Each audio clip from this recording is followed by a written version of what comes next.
So you say you've had enough of politics? As a Christian, you feel if you wade into the swamp, your church clothes may get wet and muddy? Our next guest says Christian silence and apathy only empower the left, many of the same people who are making decisions affecting our children's education and our lives. And you may know Stacy Washington from the Sirius XM radio show Stacy on the Right. She's author of the new book, Eternally Cancel Proof, a guide for courageous Christians navigating the political battlefront. Stacy, I listened to your radio show. It's a pleasure to have you with us, by the way. Newt Gingrich once said, if you drain the swamp, you better have someone who watches over the alligators. So set us straight here. Why do you think many Christians are afraid of the alligators? Why don't they want to get involved in politics? Well, so a lot of Christians feel like at this stage of the game, it's better to just take care of their own house. So, they attend church, they try to raise their children in the most godly fashion they can, and they serve.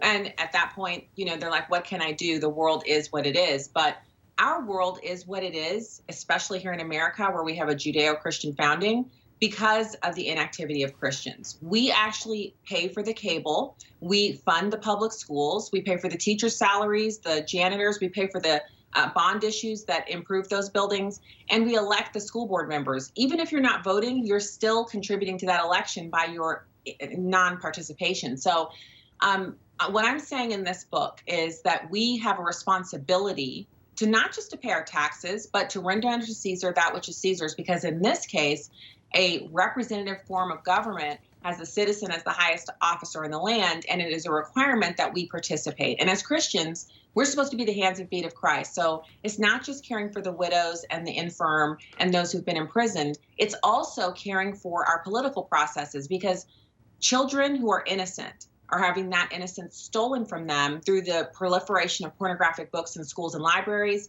and the overall critical race theory. It's a curriculum that's being forced down their throats, and it's stealing their innocence, and it's stealing the unity that we have as members of the same country. Let's talk about critical race theory. That's one big issue that I know you would like to approach from a biblical perspective, critical race theory, even the revisionist history of the 1619 Project. So how should Christians respond then without coming across as being racist?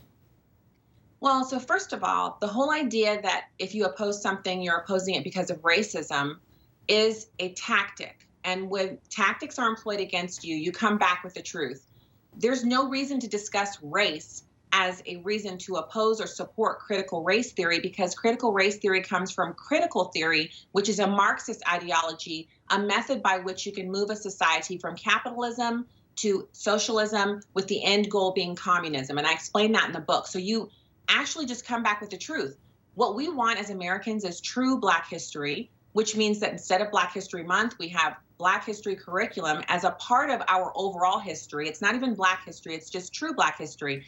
Certain Black historical figures played a role in the founding of this country. We've been here since day one. We fought in the War for Independence. We have contributed, and those stories are embedded in the curriculum as a part of the entirety of it, to include slavery, and also then, the war where we fought over slavery and we then eliminated that. And that was our Civil War. And then we move into the modern day era, where all of those struggles have resulted in a society that is the best society to be a minority in on the face of the planet. So your response to anyone who wants critical race theory is that 1619 Project and Hannah Nicole Jones, they have an actual end goal in mind that has nothing to do with education. It's about the destruction of our society as we know it. We want to knit our society together and to promote it and to preserve it. So we have to come in with the truth, with love, but we can't back down. And I know you said you may go to hell for saying this. You were opposing Judge Ketanji Brown Jackson.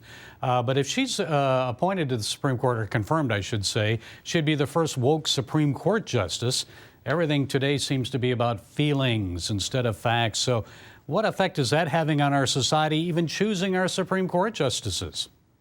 Well, so Judge Ketanji Brown Jackson is actually an ideologue. And she's wholly unsuitable for the Supreme Court, not because she lacks qualifications. She's a double Harvard University graduate. So she did undergrad there, and then her her JD is from there. So it's not about her qualifications. It's about her ideological viewpoint, which is clearly antithetical to sitting as a lifetime appointment on the highest court in the land.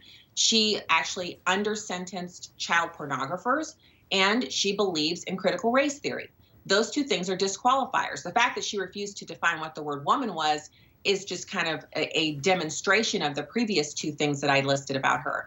So it's the Republicans' responsibility to refuse to pass her nomination out of committee and to force President Biden to send a more moderate or less extreme justice for us to consider.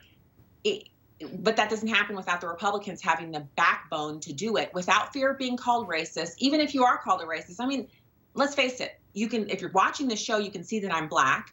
I don't hate myself, and I am also not a racist, but I am routinely called a racist and told that I hate myself because of the views that I hold. So I can choose to listen to that and back down and be quiet, or I can choose to remember that I fear no man because I am empowered by the Holy Spirit to speak truth. Okay, the book is Eternally Cancel Proof, a guide for courageous Christians navigating the political battlefront. Stacy Washington, author and host of the Sirius XM radio show, Stacy on the Right. Your show's on weeknights immediately following Mark Levin, 9 p.m. midnight to midnight, I guess, on the Patriot Channel 125, correct? Yes, it is. Thank you so much for letting me come on and talk about the book. It's available for sale on Amazon, and it'll be in bookstores in a couple of weeks. Okay, love hearing you on the radio. Thank you, Stacy. God bless. God bless you.